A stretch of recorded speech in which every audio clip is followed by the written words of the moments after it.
तो गाइस कैसे हो आप लोग। तो स्वैलो डे स्टार के नेक्स्ट नॉवल के एपिसोड नंबर 448 में आपका स्वागत है। तो चलिए शुरू करते हैं। तो जैसा कि हमने पिछले एपिसोड में देखा कि अभी सब लोग रेमनेंट डायग्राम्स को लूटने पे लगे हुए थे। यहाँ पे उस स्ट्रेंज ऑब्जेक्ट को वो ब्लैक एम्पायर वाला माउंटेन ले गया होता है। यहाँ पे बाकी थी लू फेंग वर्सेस स्काई वुल्फ में, जहाँ पे उन दोनों में फाइट होने वाली थी, क्योंकि यहाँ पर एक ट्रेजर कप बचा हुआ था जिसको लेने के लिए वो दोनों में फाइट होने वाली होती है। यहाँ पे जितने भी बाकी होते हैं कई लोग यहाँ से निकल भी जा चुके होते हैं। यहाँ पे लू फेंग उसकी तरफ आगे बढ़ने लगता है, लेकिन स्काई वुल्फ भी कम थोड़ी ना था। यहाँ पे वो भी उस सैंड कप को लेना चाहता था। ये सैंड कप उसी आओ युवान ओ मास्टर के द्वारा निकला हुआ था। वो उसको लेने के लिए आ गया था। लू फेंग के पास जितनी भी चीज़ें थी वो सारी उसके लिए व्यर्थ थी, वो सब उतना काम नहीं आने वाली थी। और लू फेंग डिटरमाइन हो गया था कि उसे कैसे भी करके वो स्काई कप लेना ही है। जिसके बाद वो उधर चला जाता है, लेकिन स्काई वुल्फ भी कहता है कि ये मेरा है। लू फेंग कहता है ये मेरा है। अब दोनों अपने फुल रफ्तार से उधर जाने लगते हैं। स्काई वुल्फ और लू फेंग दोनों एक ही साथ होते हैं और सैंड कप के पास जाने लगते हैं। दोनों 60 मिलियन माइल्स दूर होते हैं सैंड कप में, जहाँ पे लू फेंग स्काई वुल्फ उन्हीं के बीच में था। तभी लू फेंग की आंख फ्लैश होती है, वो एक सांप लूफ देखता है और यहाँ पे दिखाया जाता है लू फेंग को, जो कहता है कि सैंड कप मेरे हाथों में आएगा। लू फेंग अनाउंस करता है आई एम द यूनिवर्स। अब लू फेंग ने अपने गोल्डन हॉर्न बेस के अंदर से पावर लेती है, जिसके कारण वो ओरिजिनल अर्थलिंग बॉडी को पाइनिकल कंडीशन में ले आता है और वास्ट वॉइड स्पेस में डार्कनेस में चला जाता है। उसकी रफ्तार एक ही झटके में बढ़ जाती है। वो अपनी केओटिक एयर फ्लो को यूज कर रहा होता है, जिसके कारण उसकी रफ्तार बढ़ चुकी होती है। स्काई वुल्फ इसे देखकर पूरी तरह से हैरान हो जाते कि क्या आखिर ये कैसे हो सकता है। लू फेंग की स्पीड बहुत ज़्यादा होती है। यहाँ पे स्काई वुल्फ से लू फेंग कहता है कि तुम यहाँ पे मुझसे नहीं हो सकते हो। अब स्काई वुल्फ भी कहता है हंसते हुए लू फेंग तुम सिर्फ अकेले हो, तुम्हें क्या लगता है कि तुम मुझसे फाइट कर सकते हो। अब स्काई वुल्फ भी कहाँ हार मानने वाला था, वो भी इलनेस केओटिक एयर फ्लो में चला जाता है, जहाँ पे उन दोनों में फाइट होने वाली है। यहाँ पे दिखाया जाता है लू फेंग स्काई वुल्फ मास्टर की तरफ देखता है, जहाँ पे वो स्काई वुल्फ मास्टर के पावर को पहले रेसिस्ट नहीं कर सकता था, लेकिन जबकि वो पावरफुल हो चुका है तो यहाँ पे वो ये कैसे कर सकता है, उन सब से पीछे कैसे हट सकता है। और लू फेंग तो यहाँ पे स्काई वुल्फ पहले इसको चैलेंज के लिए कंसीडर नहीं करता था, वो तो उसको कमजोर समझता था। अब यहाँ पे स्काई वुल्फ चिल्लाकर कहता है कि तुम मुझसे यहाँ पे फाइट करना चाहते हो, मेरे पास ड्रीम डेमन एंसेस्टर की, और चलो मैं उस ट्यूटोरियल्स की पावर तुम्हें दिखाता हूँ। अब दिखाया जाता है कि वहाँ पे वो उस पर फाइट करने लगते हैं। लू फेंग भी अपने मिनिएचर यूनिवर्स को यूज़ करता है, जिसमें कि उसकी 10% गॉडली बॉडी बर्न हो जाती है। और लू फेंग चिल्लाकर कहता है sky wolf master dream demon ancestor, क्या तुम्हारे पास इतना है? चलो मैं दिखाता हूँ कि आखिर तुम क्या कर सकते हो। अब मैं क्या कर सकता हूँ। और दिखाया जाता है यहाँ पे लू फेंग अपने अटैक को तैयार करने लगता है।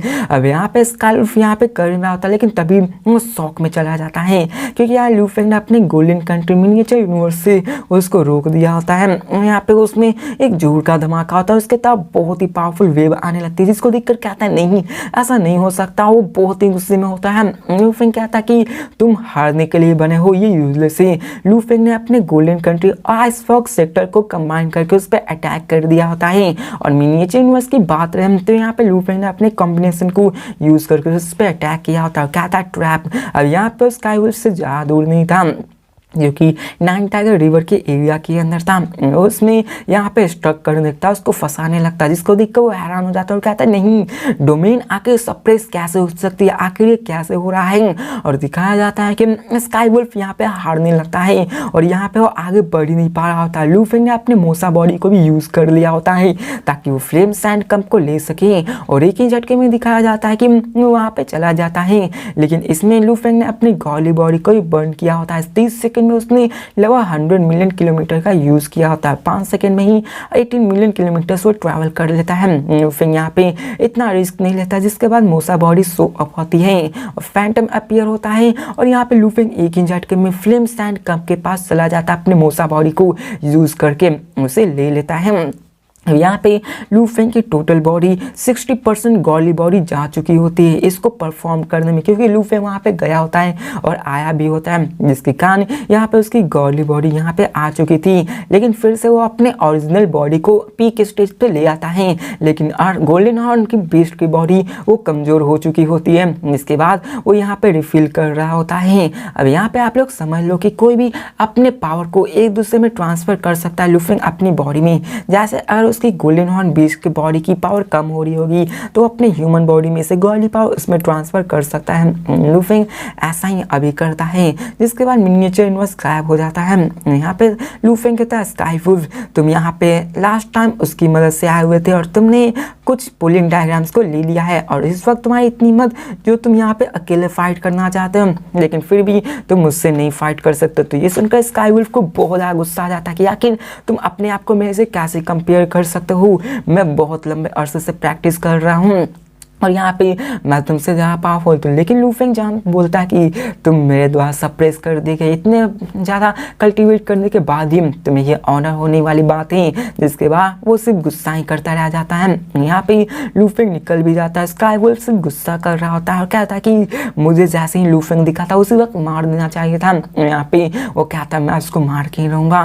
जिसके बाद लूफेंग भी वहाँ से निकल जाता है और आइस माउंटेन भी स्माइल करते हुए कहता है कि मैंने देखा कि तुमने स्काईवुल्फ को भी सफ़र करा दिया, क्या तुमने उसे हरा दिया। तो लूफेंग कहता है कि मेरे पास फ्लेम सैंडकंप आ गया। तो ये सुनकर वो भी खुश हो जाते हैं, क्योंकि ये फ्लेम सैंडकंप एक टॉप टायर डोमेन टाइप ट्रूटोरियस था जो कि बहुत ही प्रीशियस था और लूफेंग ने इसके कंपोनेंट्स को भी ढूंढ लिया होता है। जिसके बाद ऐसी बातें होने लगती है। यहाँ पे वो आगे बढ़ने लगते हैं। अब यहाँ पे नाइन इमोटनेस मास्टर पूछते लूफेंग क्या एंसेस्ट्रल गॉड स्कूल में तुम वापस आना चाहते हो। तो यहाँ पे लूफेंग कहता है कि नहीं अभी नहीं, मैं बाद में आऊँगा। इसके बाद वो लोग सेपरेट होके वहाँ से निकल जाते हैं। इन दोनों अपने अलग रास्ते हो रहे होते। लूफेंग अभी जाता है ह्यूमन रेस में और सीन चेंज का में वर्चुअल मास एपेक्स थंडर आइलैंड का सीन दिखाया जाता है, जहाँ पे लूफेंग आइस माउंटेन वहाँ पे आते हैं, जहाँ पे वो लोग वहाँ पे अपनी जगह पे आ गए होते हैं। अब यहाँ पे लूफेंग के पास अर्थ भी आ चुका होता है। अर्थलिंक्स की एक नई ब्लड लाइन बन चुकी होती है, एक ब्लड लाइन जो कि मानका क्लेन के जैसी थी और अर्थलिंग की ब्लड लाइन भी एक रॉयल ब्लड लाइन की तरह देखा जा रहा था। लेकिन लूफेंग जानता था कि वो अभी भी कमज़ोर है, वो अभी भी डिसएडवांटेज में है। भले उसके पास 4 स्टार में स्टार टावर है, लेकिन उसके बिना बहुत ही कमज़ोर है। और लूफेंग इन सब के बारे में सोचने लगता है और इस सब के बारे में लूफेंग कहता है कि मैं मिनिएचर यूनिवर्स को क्रूशियल टाइम में यूज़ कर सकता हूँ, लेकिन मेरी 10% गॉली बॉडी कंज्यूम हो जाएगी। यहाँ पे मुझे ब्रेक थ्रू करके अपने पावर को बढ़ाना होगा, क्योंकि जैसे मैं यूनिवर्स मास्टर बनूंगा मेरी कंजप्शन बहुत ही कम हो जाएगी और मैं बहुत ही स्ट्रॉन्ग हो जाऊंगा। लेकिन तभी वहाँ पे आइस मास्टर भी कहते हैं ब्रदर अब वो लोग चले जा चुके थे प्राइमर केओस सिटी के पास, जहाँ पे वो सब बैठकर बात करने लगते हैं और वो सब इस्तेमाल करते हुए अपने सारी चीज़ें बताते कि उन्होंने क्या गेन किया है। इसके बारे में मैं उतना बताऊंगा नहीं, क्योंकि आप लोगों को पहले से ही पता था। अब आइस माउंटेन कहते हैं कि ये सब लूफेंग की वजह से हुआ है। अगर लूफेंग अपने गोल्डन कंट्री को यूज़ नहीं करता तो हम इन सबको नहीं पा पाते हैं। तो प्राइमर केओस सिटी लीडर पूछते कि आखिरकार ये गोल्डन कंट्री क्या है, तुम्हारे पास आखिर ऐसा कौन सा ट्रेजर है जो कि तुम स्पेस और टाइम को कंट्रोल कर सकते हो। तो यहाँ पे लूफेंग जवाब देता है कि असल में ये सी विंग्स का कमाल है। तो ये सुनकर प्राइमर केओस सिटी लीडर भी हैरान हो जाते कि क्या सी विंग्स। तो लूफेंग कहता है कि हाँ सी विंग्स, असल में मुझे उस ट्रेस विंग का दूसरा पार्ट भी मिल गया था जिसको मैंने ज्वाइन किया था और इसके कारण इसकी पावर बहुत ज़्यादा बढ़ चुकी थी। सिटी लीडर भी शॉक हो जाते कि क्या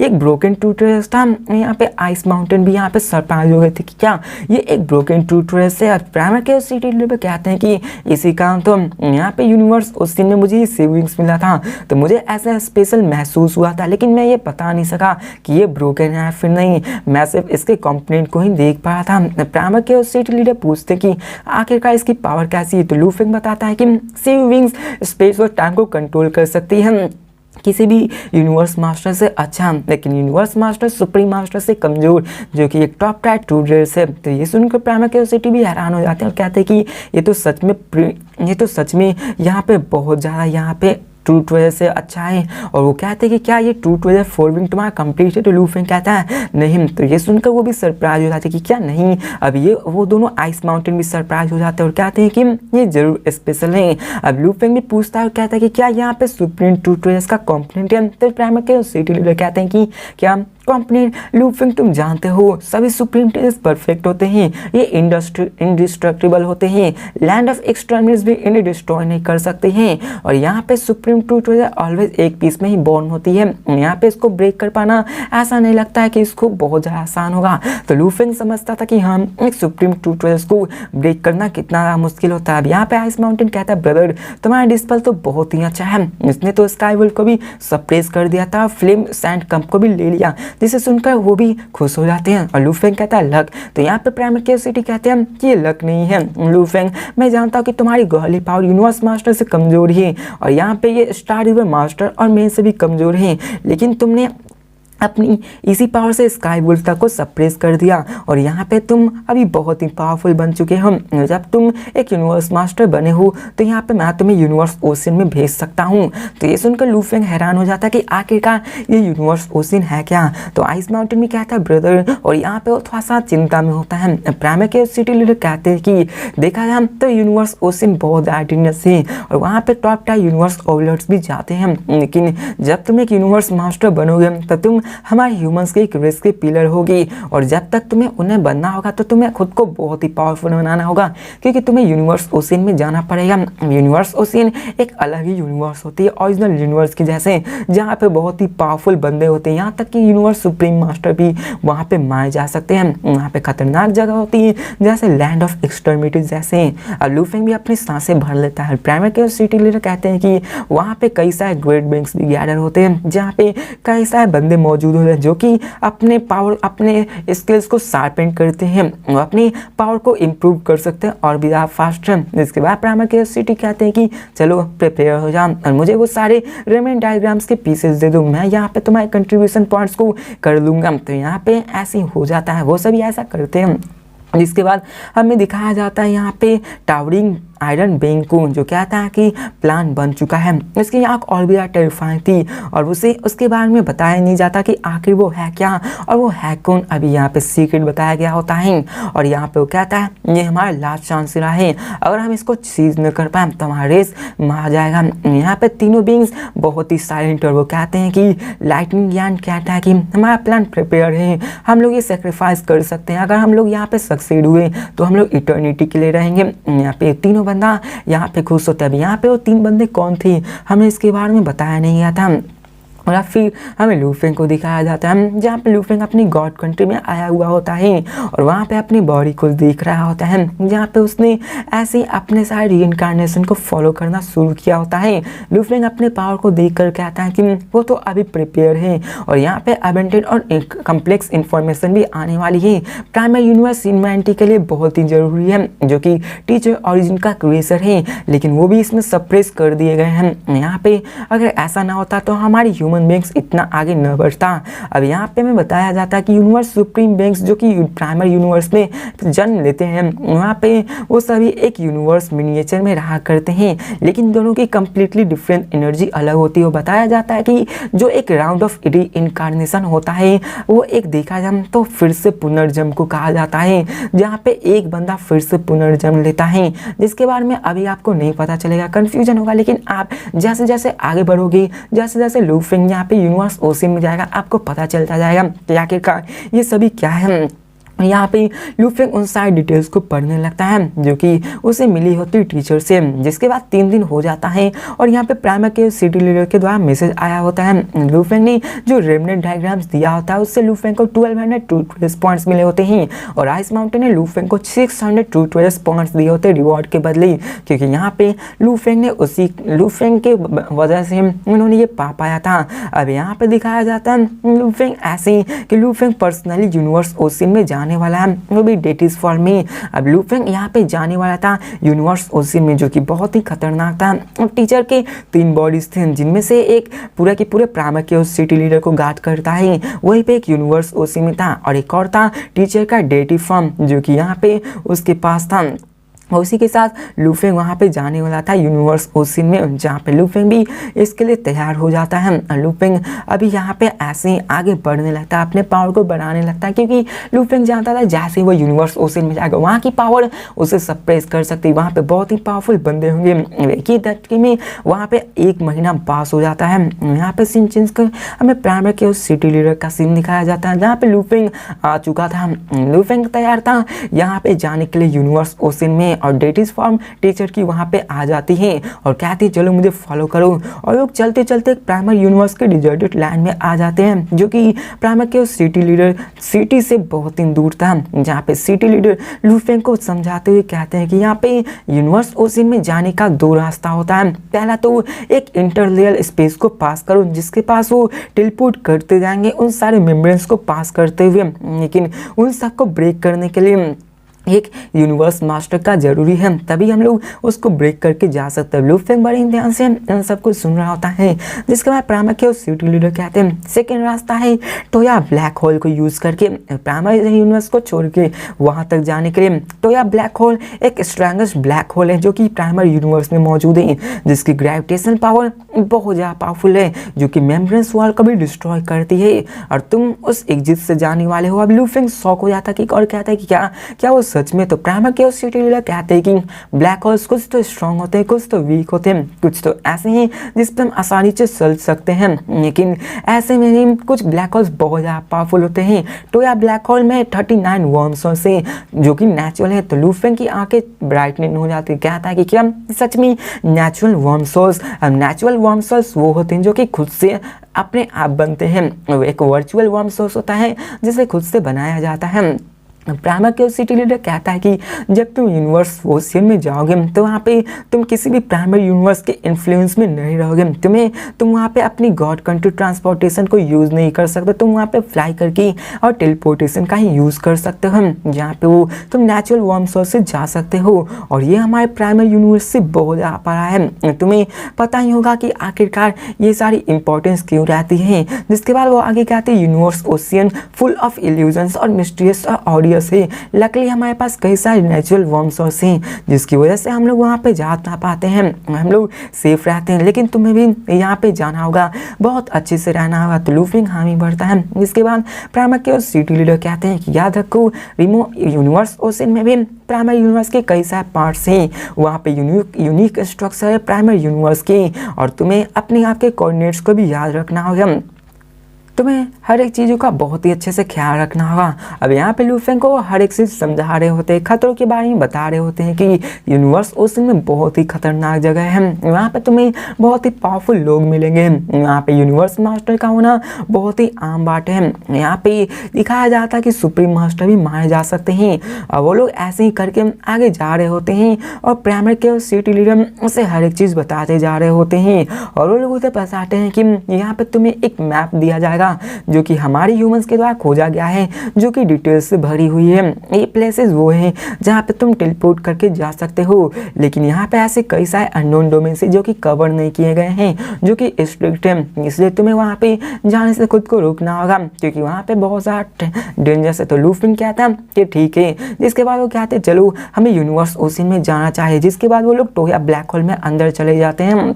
अब टोया ब्लैक होल वहाँ का मोस्ट पावरफुल ब्लैक होल होता है, जिसकी ग्रेविटी बहुत ज़्यादा होती है, वो लोग आराम से अंदर जाने लगते हैं। लूफेंग के पास जो फोर्स आर्मर थी वो प्रोटेक्ट कर रही थी, और यहाँ पे लूफेंग बड़ी आसानी से ट्रैवल कर पा रहा होता है, अंदर जाने लगता है। लूफेंग प्राइमर के उस सिटी लीडर साथ में फ्लाई करके जा रहे होता है। लूफेंग वहाँ के पावर को महसूस कर रहा होता है, जहाँ पे केओटिक एयरफ्लो बहुत ज़्यादा पावरफुल होती है, और वो कहता है ये तो बहुत ज़्यादा पावरफुल है, इतना कि मैं मिनिएचर यूनिवर्स की केओटिक एयरफ्लो से भी ज़्यादा पावरफुल है। प्राइमर के सिटी लीडर कहते हैं कि केओटिक एयरफ्लो असल में यूनिवर्स का एक सोर्स ऑफ एनर्जी है। मैं ये श्योर नहीं हूँ, लेकिन ये मिनिएचर यूनिवर्स भी यूनिवर्स सुपर मास्टर के अंदर केओस एनर्जी अंदर रहती है, जो कि प्राइमर यूनिवर्स से बहुत ज़्यादा प्योर होती है। जिसके बाद वो कहता है कि तुम ओरिजिनल यूनिवर्स ओशियन में वेंचर कर सकते हो। इसके बाद वो आगे बढ़ने लगते हैं। अब यहाँ पे दिखाया जाता है कि रास्ते में कई सारे बाधाएं आते हैं, लेकिन उन सबको पार करते हुए जाने लगते हैं। जिसके बाद लूफेंग पूछता कि आखिरकार टीचर ओरिजिनल यूनिवर्स के अगेंस्ट क्यों गए थे। तो प्राइमेकियस सिटी लीडर कहते हैं कि तुम जितना स्ट्रॉन्ग होते जाओगे उतना ही तुम्हें दिखता जाएगा। यूनिवर्स सुप्रीम मास्टर जो कि ग्रेट रीइंकार्नेशन से पैदा हुए हैं, वो भी ओरिजिनल यूनिवर्स के अगेंस्ट नहीं जा सकते हैं। टीचर ओरिजिन थे, वो उसके खिलाफ गए थे, लेकिन वो भी सप्रेस कर दिए गए थे। इसके बाद वो सभी 39 वर्महोल्स के वो क्रॉस करके आगे बढ़ने लगते हैं। यहाँ पे वो आगे जाना शुरू कर देते हैं। और फिर हमें सीन चेंज कर ऐसे दिखाया जाता है नेचुरल वर्महोल्स का टेलीपोर्टेशन करके यूज़ कर रहे होते हैं। एक झटके में 10,000 लाइट ईयर्स को यूज़ कर रहे हैं। 2 दिन लग जाता है उन सबको व्हिर्लपूल्स यहाँ पे आगे आने में। अब यहाँ पे दिखाया जाता है तभी वो एक मेम्ब्रेन में आ जाते हैं, जिसको देखकर लूफेंग शॉक हो जाता है, क्योंकि वो एक स्मॉल यूनिवर्स के जैसा था और वहाँ का मिनिएचर यूनिवर्स भी 100 मिलियन लाइट ईयर्स के जितना था, जो कि एक ब्रोकन यहाँ पे मिनिएचर यूनिवर्स था। लूफेंग कहता कि आखिर ये ब्रोकन मिनिएचर यूनिवर्स क्या है। तो प्राइमेकियस समझाते हैं कि जब कोई यूनिवर्स सुप्रीम मास्टर मरता है तो उसकी मिनिएचर यूनिवर्स भी टूट जाती है, और ये हाईएस्ट जितना होगा उसका जो मिनिएचर यूनिवर्स होगा उतना ज़्यादा बड़ा होगा। अगर एक अनडाइंग फाइटर मरा तो उसकी गॉड कंट्री ब्रोकन हो जाएगी। अगर यहाँ पे यूनिवर्स सुप्रीम मास्टर बना तो उसकी मिनिएचर यूनिवर्स ब्रोकन होगी। और चलो मैं दिखाता हूँ यहाँ पे कई सारे ब्रोकन मिनिएचर यूनिवर्स है। लूफेंग आगे बढ़ते जाता है और वहाँ पे कई सारे मिनिएचर यूनिवर्स को देखता है, जिसमें से कोई तो 30,000 किलोमीटर थे, कोई तो हंड्रेड्स ऑफ किलोमीटर्स वार्ड्स थे। लेकिन लूफेंग को देखकर बहुत शौक हो जाता है, क्योंकि ये का मिनिएचर यूनिवर्स बहुत ज़्यादा बड़ा होता है।